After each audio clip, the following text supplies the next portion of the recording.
अस्सलाम वालेकुम स्टूडेंट्स। अभी थोड़ी देर पहले हम लोगों ने at least two a's and at least two b's का स्ट्रक्चर डिस्कस किया। इसमें आपके पास कम से कम 2 ए और कम से कम 2 बी थे।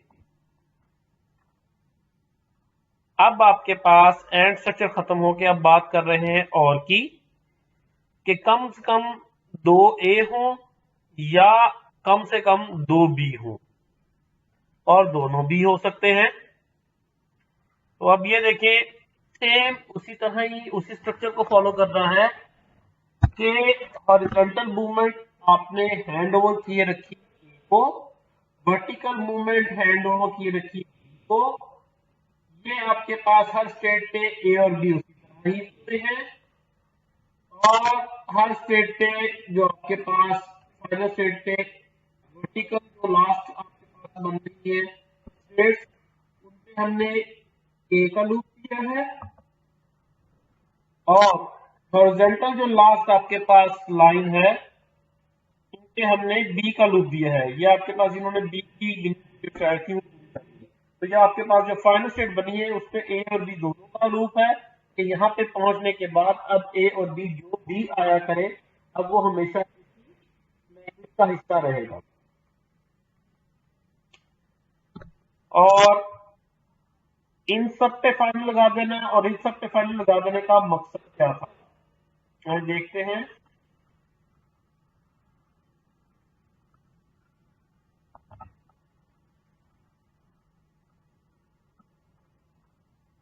इन सब पे फाइनल लगा देने का मकसद ये है कि आपके पास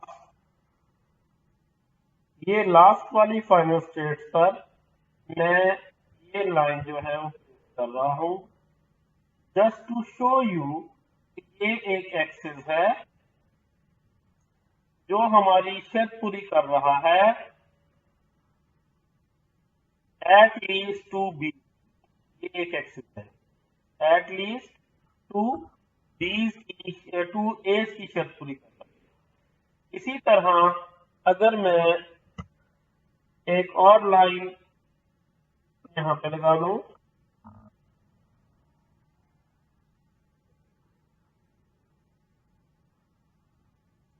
ये एक्सिस इस वक्त एट लीस्ट टू बीज की शर्त पूरी कर रहा है। एट लीस्ट टू ए और एट लीस्ट टू बी, इन दोनों का इंटरसेक्शन इसी आपके पास स्टेट पे हो रहा है। तो कम से कम 2 ए और 2 बी जो है वो अगर इनके दरमियान में एंड होता तो इनका इंटरसेक्शन देख लिया जाता। अब क्योंकि इनके दरमियान में और है तो ये पूरा एक्सिस भी हाईलाइट होगा, फाइनल स्टेट के तौर पे सामने आएगा, और ये वाला पूरा एक्सिस भी फाइनल स्टेट के तौर पे सामने। अब चलते हैं अपनी नेक्स्ट एग्जांपल पे। नेक्स्ट एग्जांपल को देखना जरा थोड़ा सा मुश्किल है। वो कह रहा है कि the language which contain even number of a's, even number of B and odd number of c. Even a चाहिए, इवन बी चाहिए, लेकिन सी हमें ऑड चाहिए।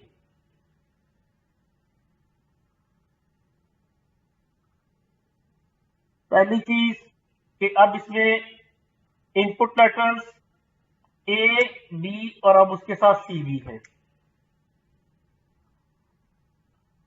एबीसी में अगर आप गौर से देखें तो ये वही स्ट्रक्चर है जब मैंने कहा था ये even number of a's and even number of b को सपोर्ट करेगा।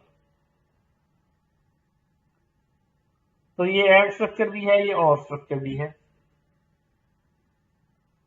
मैंने उसको बताया था जितने इनपुट लेटर्स हों आप उतनी डायमेंशन सेट कर लें।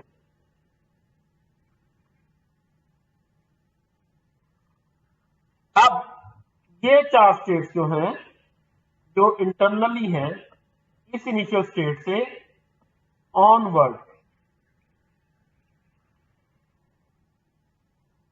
अब ये अंदर वाली 4 स्टेट्स जो हैं इनको मैंने हाईलाइट कर दिया है। ये 4 स्टेट्स आपके पास, आप ये समझ लें कि ये मेज का टॉप है और ये आपके पास जो out of the highlighting area है, ये 4 स्टेट्स ये समझ लें ये आपके पास मेज की 4 लेग्स के बिल्कुल जमीन वाले पाए हैं। ठीक हो गया, जमीन वाले कॉर्नर से ये मेज ऐसे आपको मेज ऊपर से नजर आ रही है। ये इसके सपोर्टिंग आपके पास जो रेस्ट होते हैं, सपोर्टिंग आप ये कहें रॉड्स, तो ये वो है आपके पास। इनिशियल स्टेट से वैसे स्टार्ट करेंगे, हमेशा हमारी जो एक्स मूवमेंट्स होंगी वो एक ही रिजर्व होंगी, चाहे वो इस वाले लेयर पे हो या उससे नीचे वाली लेयर पे, इस वाली लेयर पे। तो अगर इस वाली लेयर पे टू एंड फ्रो मोशन है तो किसकी है, एक ही। अगर इस वाली लेयर पे भी आपके पास फाइनल टू आपके पास नॉन फाइनल स्टेट है, तो उस सूरत में इस वाली लेयर पे भी आपके जो है वो ये कहें कि वो हॉरिजॉन्टल मूवमेंट जो होंगी वो एक ही होंगी। अब यहाँ पे वर्टिकल मूवमेंट जो है, यहाँ पे वर्टिकल मूवमेंट देखिए बी की, यहाँ पे भी वर्टिकल मूवमेंट बी की, आउट ऑफ हाईलाइटेड एरिया जो है यहाँ पे भी वर्टिकल मूवमेंट्स बी की और इधर भी वर्टिकल मूवमेंट्स बी की होंगी। और इसी तरह अब क्योंकि ए और बी की डायरेक्शन तो सेट की हुई थी, तो सी की डायरेक्शन के लिए मैंने निचले स्टेट से ऊपर पूरे की पूरी इसको एक स्लाइस बनाया है। इसको मैंने पूरे का पूरा सी ट्रांजिशन की सूरत में मैं नेक्स्ट स्लाइस पे मूव कर गया हूं। ये मैंने निकाला है सी इंटू, जब सी इंटू सी किया तो आपके पास ये, अब यहाँ पे नंबर ऑफ सी जो है, जो हाईलाइटिंग एरिया है, नंबर ऑफ सी जहाँ पे जो है इवन पहुंचेंगे, और नॉन हाईलाइटिंग जो 4 स्टेट्स है वाली बाहर की, इधर आपके पास नंबर ऑफ सीज हमेशा ही ऑड पहुंचेगी। तो अब फाइनल स्टेट अगर इसको बनाया हुआ है तो आप ये देख लें कि अब even number of a's, even number of a's अगर आप गौर से देखें तो ये चारों स्टेट्स आपके पास even number of A's contain करती है। इवन नंबर ऑफ एज है, उसके बाद मैं कहता हूं इवन नंबर ऑफ बीज। इवन नंबर ऑफ बीज जो है आपके पास, आपको याद हो, ये और ये चारों स्टेट से ऊपर की है, ये आपके पास इवन नंबर ऑफ बीज के लिए वर्क है। तो इवन नंबर ऑफ एज भी हो गए, इवन नंबर ऑफ बीज भी हो गए।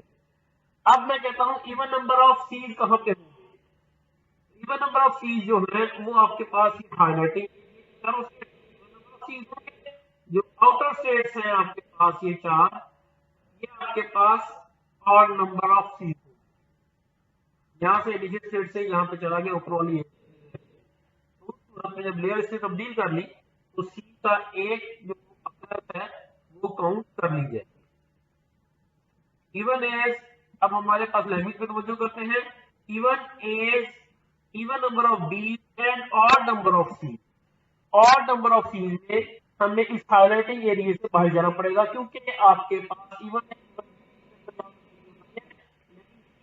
यहाँ पे कोई नहीं है, तो हमें ऑड एरिया में जाके इसको सब करवाना पड़ेगा। तो ये हमें आपके पास स्टेट को सी देके और नंबर के फाइनल हाईलाइटिंग एरिया। उम्मीद करता हूं आपको ये चीज समझ आ गई होगी। किसी भी डिफिकल्टी इस सूरत में आप लोग मुझे व्हाट्सएप पे कांटेक्ट कर सकते हैं। उसके अलावा चाहें तो जूम मीटिंग में भी मेरे से क्वेश्चन और आंसर कर सकते हैं असाइनमेंट से रिलेटेड, लेकिन ख्याल रखें your question should be proper.